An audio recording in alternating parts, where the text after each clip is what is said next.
Hi అండి. నమస్తే. Welcome back to our channel voice of Lakshmi. Yaddanapudi Sulochana Rani గారు రచించిన సుకుమారి అనే నవలను ధారావాహికంగా వింటున్నాం కదండి. ఇక 14వ భాగాన్ని మొదలు పెడదామా? దీపావళి పండుగ వచ్చింది. అత్తయ్య నన్ను సునీతని భోజనానికి పిలిచింది. భోజనం టేబుల్ దగ్గర ఆవిడ సునీతని పక్కనే కూర్చోపెట్టుకుని కొసరి కొసరి వడ్డిస్తూ తినిపించసాగింది. ఇంకా కొంచెం కూరేసుకో, ఏమిటా అన్నం తినటం అంటూ బ్రహ్మి నాకు వడ్డించాడు. అత్తయ్య అతన్ని చురచురా చూడటం నేను గమనిస్తూనే ఉన్నాను. భోజనాలయ్యాయి. అత్తయ్య సునీతకి నాకు చీరలు పెట్టింది. రెండూ ఒకే రకంవి, ఒకే అంచు, ఒకే డిజైన్, కాస్త కూడా మార్పు లేదు. సునీతని అత్తయ్య కట్టుకోమని బలవంతం చేసింది. సుకుమారి కట్టుకుంటేనే నేను కట్టుకుంటాను అంది.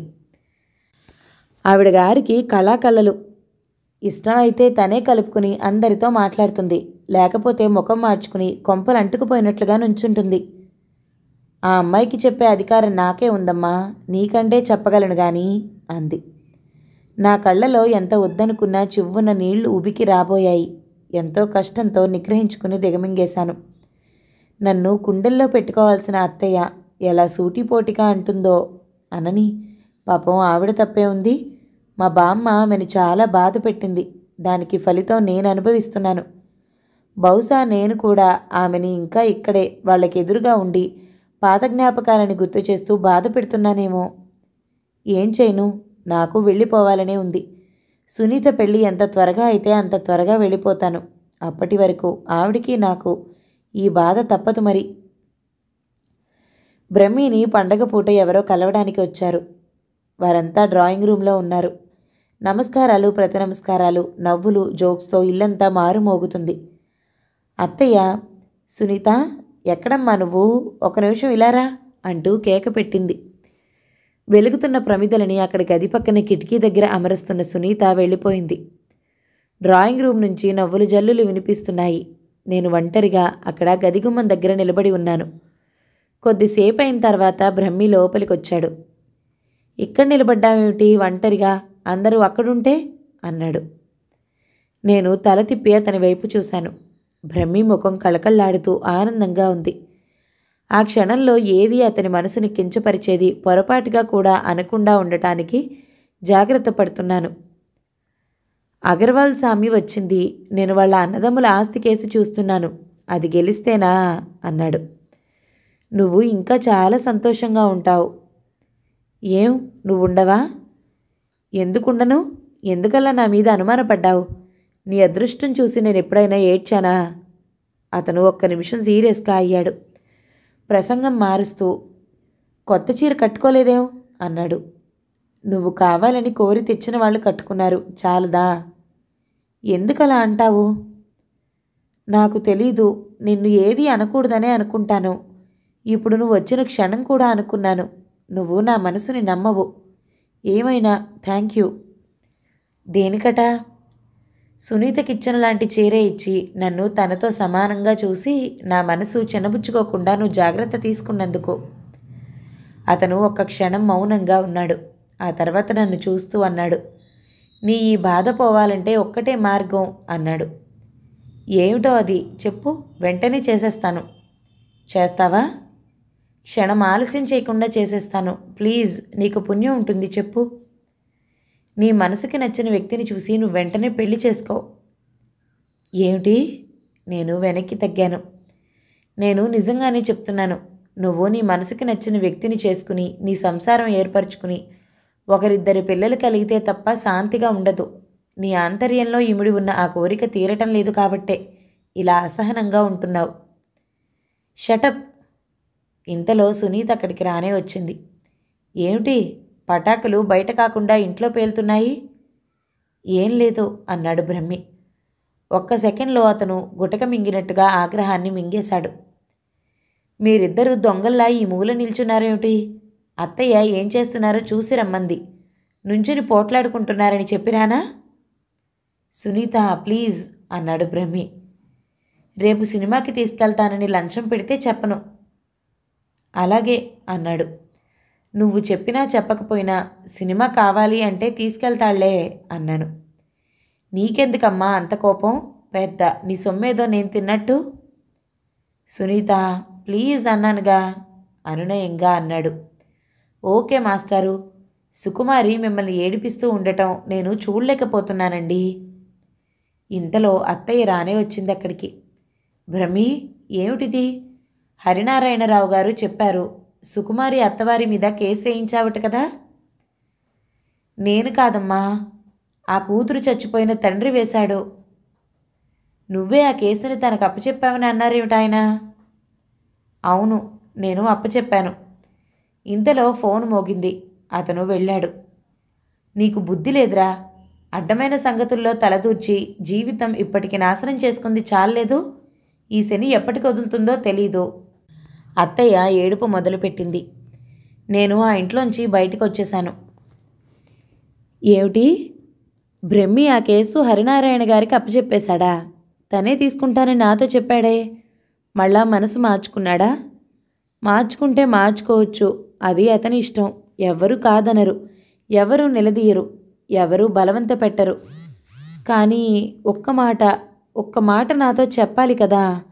ఆ మర్యాద కూడా పాటించలేదు అతను. నాకు హఠాత్తుగా బ్రహ్మి మీద అనుమానం రాసాగింది. ఇతను కూడా రవికృష్ణలాగా నాతో నాటకం ఆడటం లేదు కదా. ముందు తీయగా మాట్లాడటం, వెనుక గొయ్యి తవ్వటం, మళ్ళా ఎక్కడో ఒక చోట నిలువున ఊబిలో కూరుకుపోతాను. ఆ రోజు మధ్యాహ్నం నేను అకౌంట్స్ పుస్తకాలు సరిచూస్తూ ఉంటే ఫోన్ మోగింది. సునీత వెళ్ళి తీసింది. నిజంగానా? ఓ అలాగే అంది. సంతోషంగా ఆమె గొంతు విన్న నేను ఫోన్ పెట్టేసి వస్తుంటే, ఏమిటా శుభవార్త అన్నాను. మాస్టారు అగర్వాల్ కేసు గెలిచారుగా. మారుతి కారు మాస్టార్కి ప్రజెంట్ చేశారట. ఎర్ర మారుతి ఇంటికొచ్చిందట. ఎంతో ముద్దుగా ఉందట. ఆంటీ చెప్పారు. మొట్టమొదట నేనే ఎక్కాలిట. నన్ను రమ్మన్నారు అంది మురిపంగా. వెళ్ళు అన్నాను. ఏం చీర కట్టుకుని వెళ్ళను? పింక్ షిఫాన్ బాగుంటుంది, కట్టుకో అన్నాను. సునీత వెళ్ళిపోయింది. నేను తర్వాత ఫైల్ చూడలేకపోయాను. కళ్ళ ముందు ఏదో అడ్డుతెర పడ్డట్టే అక్షరాలు, అంకెలు మసకగా కనిపిస్తున్నాయి. బ్రహ్మి మాట మాత్రం చెప్పలేదు, అత్తయ్య చెప్పలేదు. అందరూ కలిసే నన్ను వెలివేస్తున్నారన్నమాట. పోనీలే, నా మనసు వారికి అర్థం కాదు. నేను వారి ఐశ్వర్యం, ఉన్నతి చూసి ఆనందపడుతున్నానే తప్ప కాస్త కూడా బాధపడటం లేదు, ఏడవటం లేదు. అది వారికి అర్థం కానే లేదు. పోనీలే, అర్థమైనా కాకపోయినా వచ్చే విలువలు లేవు, పోగొట్టుకునే ప్రేమలు లేవు. ఆ సాయంత్రం నేను బజారు వెళ్ళి సునీతకి కావలసిన నోట్బుక్లు, నెయిల్ పాలిష్ కొనుక్కుని వస్తున్నాను. తలదించుకుని నడిచొస్తూ ఉంటే నా పక్కన వచ్చి ఒక ఎర్రటి మారుతి కారు ఆగింది. హారన్ కొడుతూ ఉంటే తల తిప్పి చూశాను. డ్రైవింగ్ సీట్లో బ్రహ్మి ఉన్నాడు. నేను ఒక్క నిమిషం దాన్ని ఆనందంగా చూశాను. అతను దిగి డోర్ తెరుస్తూ చేయి చాపి, రండి, దయచేయండి, ఎక్కండి అన్నట్టు చూపించాడు. నేను తల తిప్పాను. కంగ్రాచులేషన్స్, కార్ చాలా బాగుంది. రా, ఇంటి దగ్గర దింపుతాను. వద్దన్నట్లు తల ఊపాను. నో థ్యాంక్ యూ, వస్తాను అనేసి నడవసాగాను. సుకుమారి, నో ప్లీజ్, అందరూ చూస్తున్నారు చాలా మర్యాదగా చెప్పి బస్టాండ్ వైపు నడవసాగాను. బస్సు వస్తుంది. అతను మళ్ళా పిలిచాడు. నేను విననట్టే బస్ వైపు చూడసాగాను. అతను కారు పక్కకి ఆపి తాళం వేసేసి చకచక అడుగులు వేస్తూ వచ్చి నా పక్కన నిలబడ్డాడు. బస్సు వచ్చింది. నేను బస్సు ఎక్కాను. వెనక్కి తిరిగి వెళ్తున్నాను చాలా చక్కటి చిరునవ్వుతో చెప్పాను. అతనేం మాట్లాడలేదు. నా వెంటే బస్సులో ఎక్కాడు. నా పక్క సీట్లో కూర్చున్నాడు. కండక్టర్ టికెట్ అడగగానే దిగాల్సిన స్టేజీ చెప్పి 2 టికెట్స్ అన్నాడు. నేను పట్టనట్టే ఎటో చూస్తున్నాను. అతను కూడా నన్ను పలకరించలేదు. ఇంటి వరకు వచ్చాడు. ఏమిటి నీ ఉద్దేశం? నేను అంత పనికిరానా అన్నాడు. నేను మెదలకుండా నా గదిలోకి వెళ్ళాను. నిన్ను రమ్మంటే రాలేదు. ఇప్పుడు నేను అసలు నీకోసమే ఇంటికి వస్తున్నాను. నిన్ననే వద్దామంటే అర్జెంట్ కేసు వచ్చింది. అమ్మ అడిగినా గుడికి తీసుకెళ్ళలేదు. సునీత్ వచ్చినా పంపేశాను. నిన్ను మొదట కారులో ఎక్కించాలని నా తాపత్రయం. నువ్వేమో ఇలా చేశావు. అసలేమిటి దీనికి కారణం? ఈరోజు తేల్చేసుకుంటాను చెప్పు అన్నాడు. నేను మౌనంగా నా పని చేసుకుంటున్నాను. నిన్నే అడిగేది, మాట్లాడవేం? వారం రోజుల నుంచి నీ వరుస చూస్తున్నాను. ఫోన్ చేస్తే మాట్లాడవు, వస్తే ఏదో పనున్నట్లు వెళ్ళిపోతావు. ఏమిటి? ఏమైంది? నేను అప్పటికే మాట్లాడలేదు. గదిలోంచి బయటికి వెళ్ళబోతుంటే అతను గుమ్మం మీద చేయి వేసి అడ్డంగా నిలబడ్డాడు. నీ మనసులో మాట ఏమిటో చెప్పు నిలదీస్తున్నట్లు అడిగాడు. మోసం చేసేవాళ్ళంటే నాకు అసహ్యం. మోసమా? నేనా? ఏం చేశాను? అన్నాడు వెనక్కి తగ్గుతూ. వరప్రసాద్ కేసు నువ్వు తీసుకుంటానని నాకు చెప్పి హరినారాయణ గారికి అప్పచెప్పలేదు. నాకు మాట మాత్రం చెప్పావా? నా ముందు నన్ను ఓదారుస్తున్నట్లు ఒక మాట చెప్తున్నావు, నా వెనక ఇంకోటి చేస్తున్నావు. ఇదా నువ్వు అంటున్నది? సుకుమారి, నీకు తెలీదు. నువ్వు వట్టి ముద్దువైపోతున్నావు. మరీ నా విషయంలో బొత్తిగా సహనం లేకుండా పోతుంది. ఎందుకిన్ని అనుమానాలు పెట్టుకుంటున్నావు అన్నాడు. నువ్వు అలా చేస్తున్నావు కాబట్టి. ఇలారా చెప్తాను. అతను నా చెయ్యి పట్టుకున్నాడు. నేను చెయ్యి విదిలించి కొట్టాను. ఇంతలో నా కోసం భగీరథ గారు వచ్చారు. రండి. నమస్కరిస్తూ నేను ఆఫీస్ రూమ్కి వెళ్ళిపోయాను. కోర్టులో కేసు మొదలైంది. హరినారాయణ గారు పెద్దవారు, అనుభవశాలి అవటం వల్ల ఇలాంటి వాళ్ళని చాలామందిని చూడటం వల్లనేమో వాళ్ళ చేత బాగానే విషయాలు కక్కిస్తున్నారు. ఆయన ఎక్కువగా వాదనతో హంగామా చేయరు. 1-2 చిక్కు ప్రశ్నలతో అవతల వారిని అయోమయం చేసి ఉన్న నిజం రాబట్టుతారు. నేను కూడా కోర్టులో బోనెక్కి వరప్రసాద్ మొదటి భార్యగా నేను పడిన కష్టాలు సాక్ష్యం చెప్పాల్సి వచ్చింది. నిర్భయంగా నిర్మోహమాటంగా నా బాధలు చెప్పి వారి రూపం బయట పెట్టాను. కోర్టులో వాదనలు జరుగుతున్న ప్రతిరోజు బ్రహ్మి, అత్తయ్య, సునీత ముగ్గురు వస్తున్నారు. నేను వారితో రాకుండా విడిగా వెళ్ళొస్తున్నాను. బ్రహ్మి కూడా నన్ను రక్షించిన వ్యక్తిగా సాక్ష్యం చెప్పాల్సి వచ్చింది. అప్పుడు కానీ నాకు అర్థం కాలేదు బ్రహ్మి ఈ కేసుని హరినారాయణ గారికి ఎందుకు అప్పచెప్పాడో. ఈ కేసు మొదలవగానే తను కూడా ఒక ముఖ్యమైన సాక్షిగా బోనెక్కాల్సి వస్తుందని అతనికి ముందే తెలుసు. అతను సాక్ష్యం చెప్పిన మర్నాడే అతను హరినారాయణ గారి ఇంటి దగ్గర నుంచి రాత్రి 10 గంటల వేళ ఇంటికి వస్తుంటే కారుని అటకాయించి గూండాలు అతని చిత్తుగా తన్నారు. ఎలాగో అతను తప్పించుకుని బయటపడి ఆటో ఎక్కి రక్తసిక్తమైన బట్టలతో ఇంటికొచ్చేశాడు. వెంటనే డాక్టర్ గారు వచ్చి వైద్యం చేశారు. కాస్తలో ప్రాణాపాయం నుండి బయటపడ్డాడట. ఈ వార్త వినగానే నేను, సునీత పరిగెత్తాం. ఇంట్లో డాక్టర్ గారున్నారు. ఇంకా ఎవరెవరో చూడ్డానికి వచ్చారు. ఇల్లు కిటకిటలాడిపోతుంది. సునీతని చూడగానే అత్తయ్య గొల్లుమంది. నేను చావకుండా ఈ దారుణాలు చూడ్డానికే బ్రతికున్నానే అమ్మా అంటూ ఏడ్చేసింది. నేను బ్రహ్మి గదిలోకి వెళ్ళాను. మంచం మీద వంటి నిండా బ్యాండేజెస్తో అపస్మారక స్థితిలో పడి ఉన్న అతన్ని చూడగానే నిశ్చేష్టురాలినయ్యాను. ఇంకాస్త ఆలస్యమైతే ప్రాణానికే ముప్పొచ్చేది అని డాక్టర్ గారు అన్నారు అని అత్తయ్య అంటూ ఉంటే విని వణికిపోయాను. అక్కడున్న ఆడవాళ్ళందరూ ఈ కష్టాలన్నిటికీ ఇదిగో ఈ మహాతల్లే కారణం అన్నట్లు నన్ను యగాదిగా ముఖాలు మార్చి నిరసనగా చూస్తున్నారు. నేను బ్రహ్మి మంచం దగ్గరికి వెళ్తూ ఉంటే అత్తయ్య హఠాత్తుగా వచ్చి నాకు చేతులు జోడించింది. అమ్మా తల్లి, నీ కాళ్ళకి దండం పెడతాను. ఇకనైనా వాడిని వదిలి మా జోలికి రాకు, మా ఇంట్లో అడుగు పెట్టుకో, వెళ్ళు అంది. హరినారాయణరావు గారు చప్పున వచ్చి నా రెక్క పట్టుకుని, సుకుమారి మన ఇంటికి వెళ్దాం పదా అంటూ బలవంతంగా తీసుకెళ్ళిపోయారు. నంగనాచిలా చూస్తుందో అని ఒకరంటే, అసలు ఇదంతా ఆవిడగారి మూలంగానే అని ఇంకొకరు.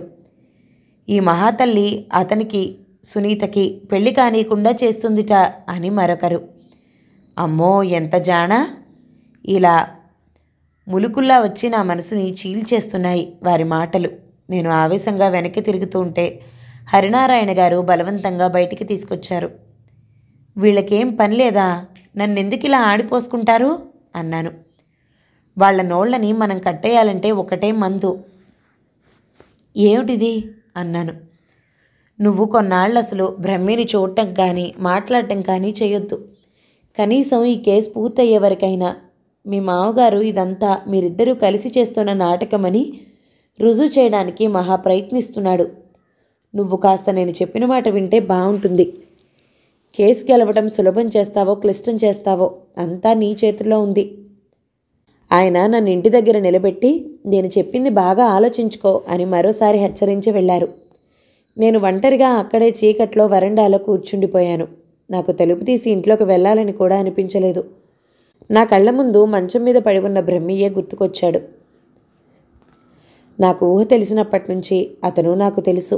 ఏనాడు ఒంట్లో బాగలేదని కానీ మంచం మీద ముసుగు తన్ని పడుకోవటం కానీ నేను ఎరుగను. ఎప్పుడైనా జ్వరం వస్తే ఏదో కషాయం మింగి అదే పోతుందిలే అంటూ తిరిగేసేవాడు. బాగా జలుబు చేస్తే ముక్కు చీదుతూ అది ఎదుటివారికి ఇబ్బంది అన్నట్లుగా బాధపడిపోయేవాడు.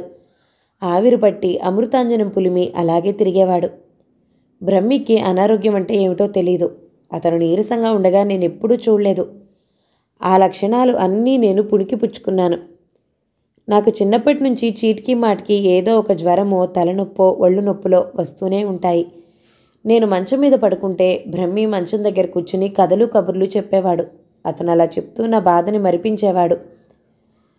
నాకు ఒంట్లో బాగాలేదంటే అతనికి ఇంకే పని మీద ధ్యాస ఉండేది కాదు.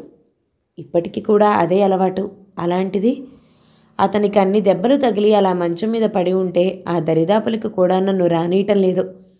నేనంటే పడని భాగ్యమ్మ గారు వాళ్ళు అత్తయ్యని మంచి చేసుకుని ఆవిడ మనసులో నా పట్ల అసలే రగులుతున్న అసంతృప్తిని విషపు పొగగా మార్చేశారు.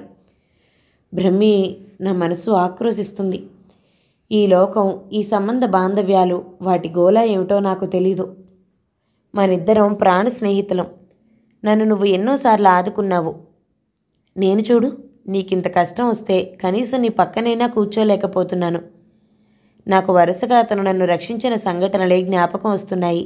ఒక్కొక్క జ్ఞాపకం నన్ను ఒక్కొక్క కెరటంలా నువ్వు చేతకాని దానివి అనే భావనలో ముంచేసి ఉక్కిరి బిక్కిరి చేసి నిస్సహాయురాల్ని చేసేస్తోంది. నేను అక్కడే వరండాలో కూర్చున్నాను. తెల్లవారిన తర్వాత సునీత వచ్చింది. బ్రహ్మి ఎలా ఉన్నాడు? ఎదురు పరిగెత్తి అడిగాను. బాగానే ఉన్నాడు, మాట్లాడుతున్నాడు. మెలకు రాగానే పెద్ద మనిషి సుకుమారి ఎక్కడా అని అడిగాడు. నాకు ఒళ్ళు మండిపోయింది. సునీత, ప్లీజ్ అతన్ని తప్పు పట్టకో అన్నాను బ్రతిమాలుతూ. ఎందుకు తప్పు పట్టకూడదు? మేమంతా తన కోసం ఆదుర్దా పడుతూ ఉంటే తనేమో సునీత, సుకుమారి ఒంటరిగా ఉందా, ఇంటికి వెళ్ళు ఇంటికి వెళ్ళు అని నీకోసం ఆదుర్దా. నాకు ఒళ్ళు మండి ఏం చేశానో తెలుసా? ఏం చేశావు? అవతల గదిలోకి వెళ్ళి ఆంటీ మంచం ఉంటే హాయిగా పడుకుని నిద్రపోయి ఇప్పుడే లేచొస్తున్నాను. ఇదేమిటి, తాళం వేసుందేమిటి అంది. నేను తాళం చెవి ఇచ్చాను. సునీత తలుపు తీస్తూ, రాత్రంతా ఇక్కడే కూర్చున్నావా అని అడిగింది. నేను మాట్లాడలేదు. నువ్విలాంటి పిచ్చి పని ఏదో చేస్తావని తెలుసు, అందుకే మాస్టారు నన్ను వెళ్ళమని గోల పెట్టారు అంది. 8 గంటలు అవుతూ ఉండగా నేను ఫోన్ చేశాను. అవతల అత్తయ్యే తీసింది. అత్తయ్య, బ్రహ్మి ఎలా ఉన్నాడు? ఎంతో ఆశగా అడిగాను. అవతల నుంచి మౌనం సమాధానమైంది. ఆ వెంటనే టపీమని ఫోన్ పెట్టేసిన శబ్దమైంది. నేను మళ్ళీ చేయబోయి ఆగిపోయాను. నేను ఈ ప్రపంచాన్నంతా మొండి సాహసంతో ఎదుర్కోగలను. కానీ అత్తయ్య, ఆమెను ఎదుర్కోలేను. ఆమెని బాధ పెట్టకూడదనే బలహీనత నాలో ప్రవేశించి నా సాహసాన్ని హరింపసాగింది. ఇంతలో ఫోన్ మోగింది. పరిగెత్తుకు వెళ్ళి తీశాను. హలో అన్నాను. హలో, అవతల నుంచి కొత్త గొంతు వినిపించింది. ఎవరు? నేను విజయ్ని, సునీత కావాలి అన్నాడు. విజయ్ అంటే ఎవరు? నన్నే ఎవరు అని అడుగుతున్నారా? అసలు మీరెవరు? ఇంతలో సునీత పరిగెత్తుకొచ్చింది. ఏమిటి విజయ్ అంటున్నావు అంది. ఎవరో విజయ్ ఏట? విజయ్. వెంటనే ఫోన్ లాక్కుంది. హాయ్ విజ్జు, ఎప్పుడొచ్చావు? అబ్బా, కళ్ళు కాయలు కాసాయంటే నమ్ము. నా ఉత్తరాలు, గ్రీటింగ్స్ అందాయా? నేను నీకు చాలా చెప్పాలి యార్. సునీత నన్ను అవతలికి వెళ్ళిపోమని సైగ చేసింది. నేను ఇవతలికి వచ్చాను. అరగంట ఫోన్లో మాట్లాడిన తర్వాత సునీత ఫోన్ పెట్టేసి 5 నిమిషాల్లో తయారై బయటకు వచ్చి, నా ఫ్రెండ్ ఢిల్లీ నుంచి వచ్చాడు, నేను ఇప్పుడే వస్తాను అని పరిగెత్తుతూ ఆగి వెనక్కి తిరిగి, నేను ఎప్పుడొస్తానో తెలీదు, నా కోసం భోజనానికి చూడకో అని వెళ్ళిపోయింది. ఎవరి విజయ్? ఆ పేరు వినగానే సుడిగాలిలా పరిగెత్తింది సునీత అనుకున్నాను. ఆ సాయంత్రం సునీత విజయ్ని ఇంటికి తీసుకొచ్చి నాకు పరిచయం చేసింది. మామూలు పైజమా, ఖద్దరు లాల్చీ వేసుకుని, కళ్ళజోడు పెట్టుకుని, భుజాన సంచి తగిలించుకుని ఉన్న అతను ఏ సోషల్ వర్కరో అంటే నమ్ముతాం, అలాగే ఉన్నాడు. అతని మాటల్లో దేశసేవ అనే పదం ఎక్కువగా వినిపిస్తుంది. సునీత, అతను హాల్లో సోఫాలో కూర్చుని గంటల తరబడి కబుర్లు చెప్పుకున్నారు. వాళ్ళు అత్యంత మెల్లగా మాట్లాడుకోవటం వల్ల ఎంత విందామన్నా నాకు వారు ఏం సంభాషణ చేస్తున్నారో కాస్త కూడా అర్థం కాలేదు. మర్నాడు అతను కొంతమంది సంఘ సేవకులతో కలిసి శాంతి పాదయాత్ర వెళ్తున్నాడట. సునీతని కూడా రమ్మన్నాడు. సునీత వెంటనే సరే అంది. నేనొద్దని ఎంత చెప్పినా వినలేదు. సునీత మర్నాడు మధ్యాహ్నం విజయ్ వెంట పాదయాత్రకి వెళ్ళిపోయింది. నేను తల పట్టుకుని కూర్చున్నాను. ఈ విజయ్ ఎక్కడి నుంచి ఊడిపడ్డాడు బాబు? సునీతకి పిచ్చెక్కిస్తున్నాడు. అతని మాటల మహత్యం ఏమిటో కానీ సునీత అతనికి ప్రియ స్నేహితురాలిలా అయిపోయి అతనేం చేస్తుంటే అదే చేస్తుంది. ఇంటికొచ్చిన తర్వాత క్షణం తీరిక లేనట్లు ఎవరెవరికో ఒకటే ఫోన్లు. మా ఇంట్లో వారి సమావేశాలు. నేనొద్దని బ్రతిమాలినా సునీత వినిపించుకోవటం లేదు. బ్రహ్మి దూరంగా ఉండిపోయాడు. నేనేమో కోర్టు చుట్టూ తిరిగే గొడవలు. సునీత వ్యవహారం చూస్తే ఇలా ఉంది. నాకు అన్నీ సమస్యలమయంగా ఉంది జీవితం. ఆ రోజు మధ్యాహ్నం నేనప్పుడే ఉస్సురన్నట్టుగా కోర్టు నుంచి తిరిగొచ్చాను. ఈ రోజుతో ఆర్గ్యుమెంట్స్ ముగిశాయి. వచ్చే సోమవారం జడ్జిమెంట్ చెప్తారట. నేను ఇంట్లో కాలు పెట్టేసరికి ఇల్లంతా నానా కంగాళీగా ఉంది. సోఫాల నిండా పుస్తకాలు, కరపత్రాలు, కింద కార్పెట్ మీద చించి నలిపి పారేసిన కాగితపు ఉండలు. టేబుల్ మీద సిరాబుడ్డి వలికిపోయింది. చేతులు తుడుచుకునే చిన్న తువాళ్ళు ఎక్కడ పడితే అక్కడ పడేసున్నాయి. కాఫీ కప్పులు తాగినవి అక్కడే పెట్టున్నాయి. సరసి కూతురికి ఒంట్లో బాగలేదంటే ఊరు వెళ్ళింది. ఎప్పుడూ ఎంతో పొందికగా సర్ది అందంగా ఉండే ఇల్లుని ఈ విధంగా చూడగానే నా కొళ్ళు మండిపోయింది. కానీ ఏం చేయను? నా కోపం ఎవరి మీద చూపించను? పవిట కొంగు దోపి గదంతా శుభ్రం చేస్తూ ఉంటే టేబుల్ మీద నా పేరిట చీటీ కనిపించింది. సుకుమారి డియర్, నేను రాత్రి పొద్దుపోయిన తర్వాత వస్తాను. ఒక మీటింగ్కి వెళ్తున్నాం. మేము వచ్చేసరికి ఆలస్యం అవుతుంది. 5 మందికి భోజనాలు రెడీగా ఉంచవలను. సునీత. నాకు ఆ ఉత్తరం చదవగానే మనసు పొంగుతున్న లావాలా అయింది. ఇల్లంతా శుభ్రం చేసి ముఖం కాళ్ళు చేతులు కడుక్కొని వస్తుంటే ఫోన్ మోగింది. సునీతే అయి ఉంటుంది. ఎక్కడో అక్కడి నుంచి ఫోన్ చేసి ఏదో ఒక వార్త చెప్తుంది. నేను వెంటనే వెళ్ళి తీయలేదు. ఫోన్ ఆగకుండా మోగుతూనే ఉంది. ఇక గత్యంతరం లేని దానిలా వెళ్ళి తీశాను. హలో, కొట్టినట్లే అన్నాను. హలో, అవతల నుంచి బ్రహ్మి కంఠం వినిపించింది. బ్రహ్మి? చప్పున ఫోన్ని అత్యంత ప్రియమైన వస్తువులా పదిలంగా 2 చేతులతో పట్టుకున్నాను. ఎలా ఉన్నావు అడిగాను. కులాసాగానే ఉన్నాను అన్నాడు. అతని గొంతు ఇంకా నీరసంగానే ఉంది.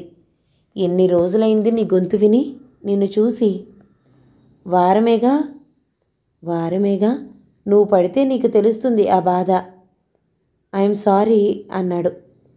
నిన్ను చూడ్డానికి నేను రాలేదు. నా మీద కోపంగా ఉందా? అసహ్యం వేస్తుందా? మా సుకుమారి ఎంత మంచి అమ్మాయి అనుకుంటున్నాను.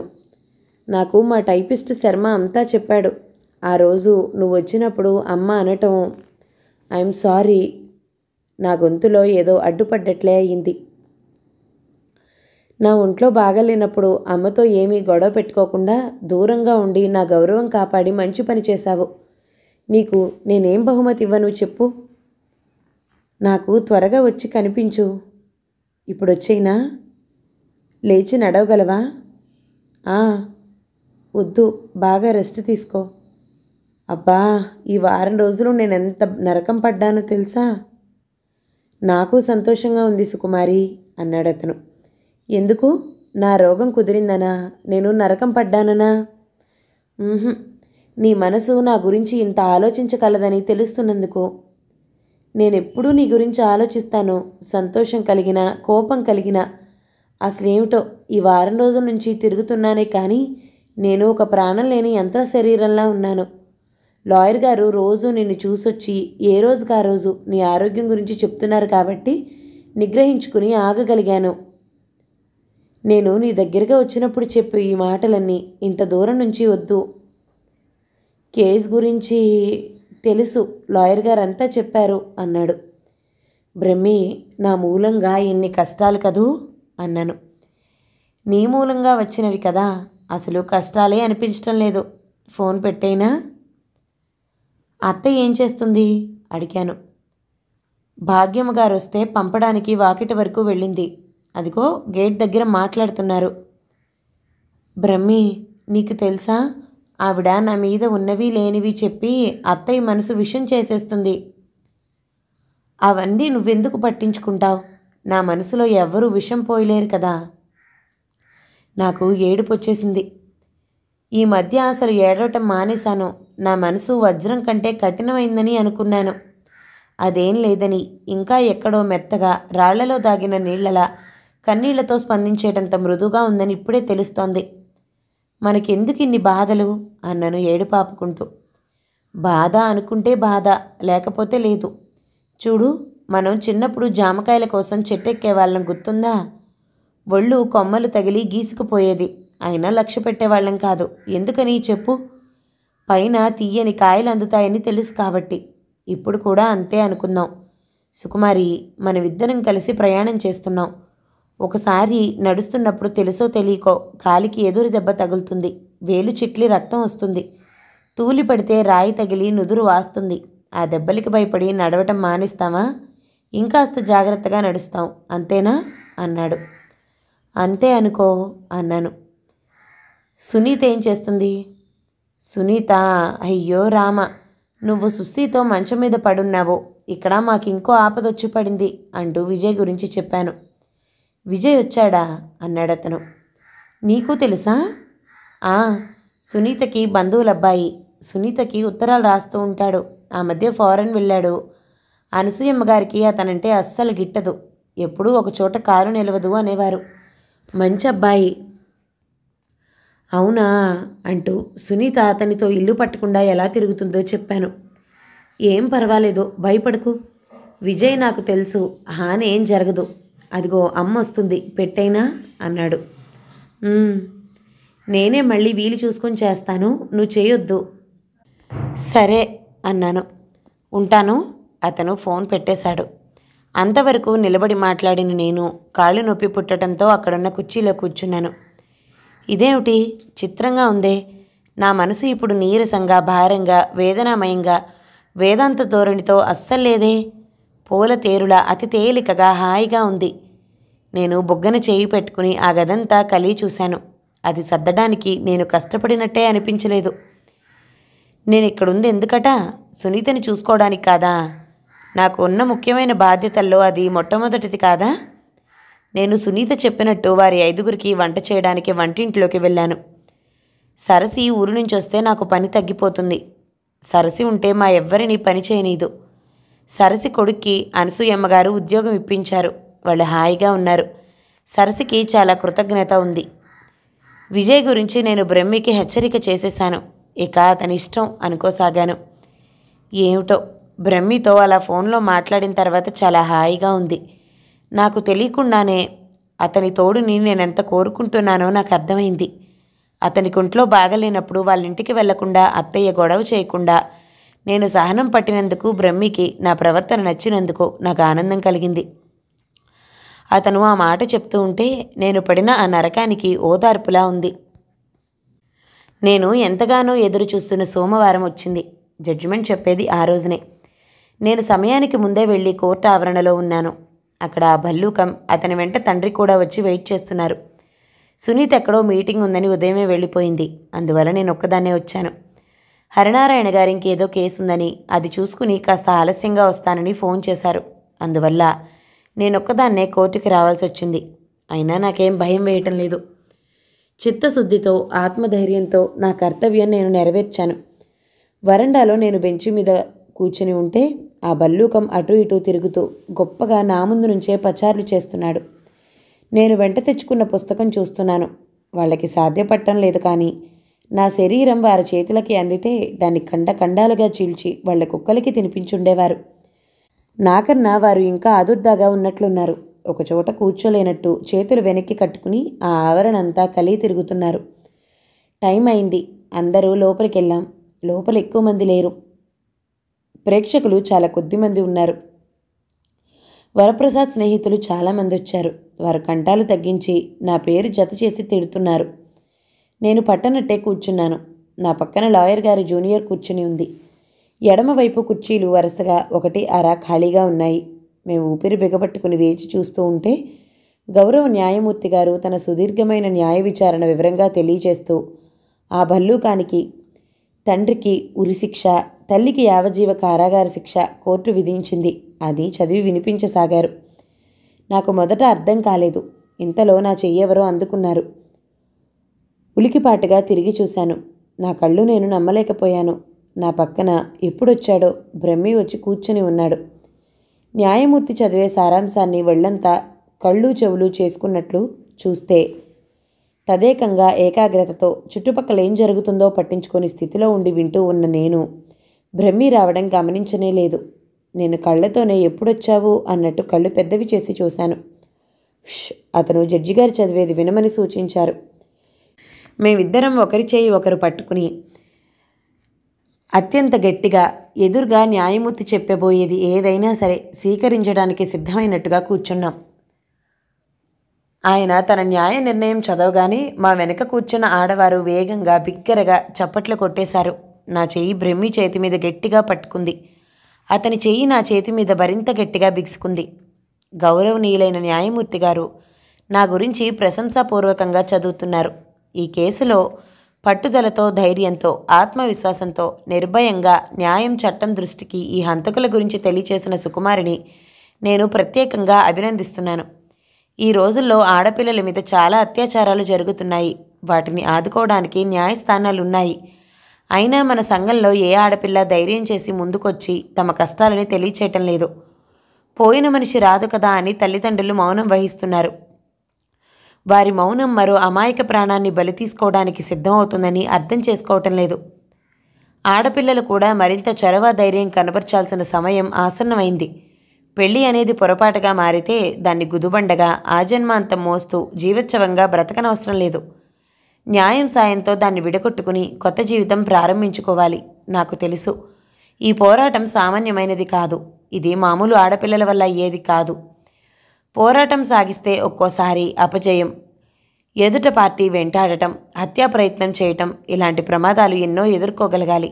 అన్నిటికంటే తమ జీవితం చాలా ముఖ్యమని ప్రతి ఆడపిల్ల తెలుసుకోవాలి. కళ్యాణి వయసు ఆడపిల్లే సుకుమారి కూడా. కానీ ఆమె ఎదురు తిరిగి తన జీవితం తాను నిర్మించుకుంది. అంతేకాదు, కళ్యాణి హత్యకు కారకులైన వీరిని బయటికి తీసుకొచ్చి దోషుల్ని శిక్షించడానికి సాయపడిన ఆమె ధైర్య సాహసాలని మెచ్చుకుంటున్నాను. మళ్ళా చప్పట్లు మోగాయి. నాకు తెలుసు, అవి నాకు ప్రత్యేకంగా కాదు. నాలాంటి చొరవ, ధైర్యం చూపించగలిగిన ప్రతి ఆడపిల్లకి అభినందనల పరంపర. న్యాయమూర్తి లేచి వెళ్ళారు. ఆనందంతో నాకు మాట రావటం లేదు. ఆదినారాయణరావు గారు నా దగ్గరికి వచ్చి కన్నీళ్లతో, అమ్మా, నా కూతురు లాంటి ఇంకో అమాయకురాలు వారి బారిన పడకుండా కాపాడావు నువ్వు.